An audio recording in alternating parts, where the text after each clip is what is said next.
السلام علیکم. امید ہے آپ سب کہہ رہے ہو عافیت سے ہوں گے.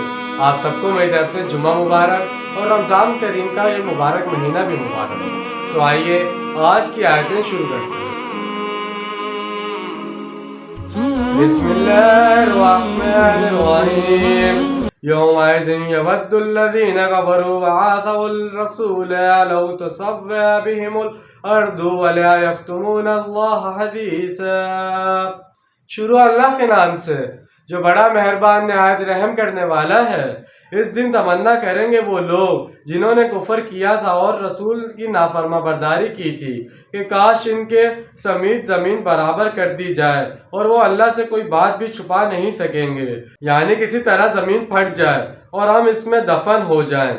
يا أيها الذين آمنوا لا تقربوا الصلاة وأنتم سكارى حتى تعلموا ما تقولون ولا جناح إلى عابري سبيلا حتى تغتسلوا وإن كنتم مرضى على سفر أو جاء أحد منكم من الغائط أو لامستم النساء فلم تجدوا ماء فتيمموا صعيدا طيبا فامسحوا بوجوهكم وأيديكم إن الله كان عفوا غفورا. اے اہل ایمان، نماز کے قریب نہ جاؤ اس حال میں کہ تم نشے کی حالت میں ہو، یہاں تک کہ تمہیں معلوم ہو جو کچھ تم کہہ رہے ہو، اور اسی طرح جنابت کی حالت میں بھی نماز کے قریب نہ جاؤ جب تک غسل نہ کر لو. اور اگر تم بیمار ہو یا سفر میں ہو یا تم میں سے کوئی قضا حاجت کے بعد آیا ہو یا تم نے عورتوں کے ساتھ مباشرت کی ہو، پھر تم پانی نہ پاؤ تو پاک مٹی کا کسط کرو اور اس سے اپنے چہروں اور ہاتھوں سے مسح کر لو. یقیناً اللہ تعالیٰ بہت معاف کرنے والا بخشنے والا ہے. سورہ بقرہ میں شراب اور جوئے کے بارے میں محض اظہار ناراضگی فرمایا گیا تھا. ان کا گناہ کا پہلو نفع کے پہلو سے بڑا ہے. اب اگلے قدم کے طور پر شراب کے اندر جو خباثت، شناعت اور برائی کا پہلو ہے، اسے ایک مرتبہ اور اجاگر کیا گیا کہ نشے کی حالت میں نماز کے قریب نہ جایا کرو جب تک نشہ اتر نہ جائے اور تمہیں معلوم ہو کہ تم کیا کہہ رہے ہو.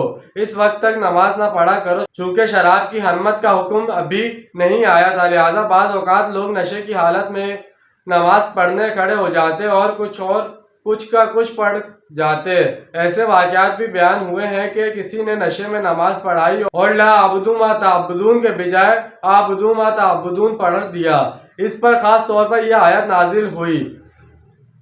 حتی تعلمون ما تقولون کے الفاظ قابل غور ہیں کہ جب تک تم شعور کے ساتھ سمجھ نہ رہے ہو کہ تم کیا کہہ رہے ہو. اس میں اس اشارہ ادھر بھی ہو گیا کہ بے سمجھے نماز مت پڑھا کرو، یعنی ایک تو مدہوشی کی وجہ سے سمجھ میں نہیں آ رہا اور غلط سلط پڑھ رہے ہوئے تو اس سے روکا جا رہا ہے، اور ایک سمجھتے ہی نہیں کہ نماز میں کیا پڑھ رہے ہیں. قرآن کہہ رہا ہے کہ تمہیں معلوم ہونا چاہیے کہ تم کہہ کیا رہے ہو. اب جنہیں قرآن مجید کے معنی نہیں آتے، نماز کے معنی نہیں آتے، انہیں کیا پتا کہ وہ نماز میں کیا کہہ رہے ہیں. اگر تم نے اپنی بیویوں سے مباشرت کی ہو یا اہتمام وغیرہ کی شکل ہو گئی ہو تب بھی تم نماز کے قریب مت جاؤ جب تک کہ غسل نہ کر لو. عابری سبیلا کے بارے میں بہت سے قول ہیں. بعض فقہا اور مفسرین نے اس کا یہ مفہوم سمجھا ہے کہ حالت جنابت میں مسجد میں نہ جانا چاہیے، یہ کہ کسی کام کے لیے مسجد میں سے گزرنا ہو، جبکہ بعض نے اس سے مراد سفر لیا ہے. آدمی کو تیز بخار ہے یا کوئی اور تکلیف ہے جس میں غسل کرنا مذکر ثابت ہو سکتا ہے تو تیمم کی اجازت ہے.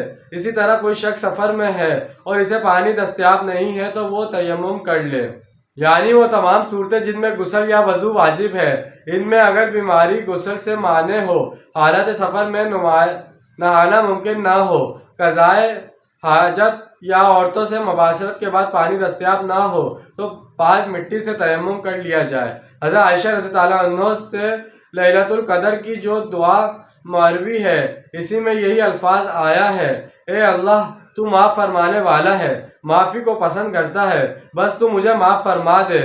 سورہ نساء کی ان 43 آیات میں وہی سورہ بقرہ کا اندازہ ہے کہ شریعت کے احکام مختلف گوشوں میں مختلف پہلو سے بیان ہوئے.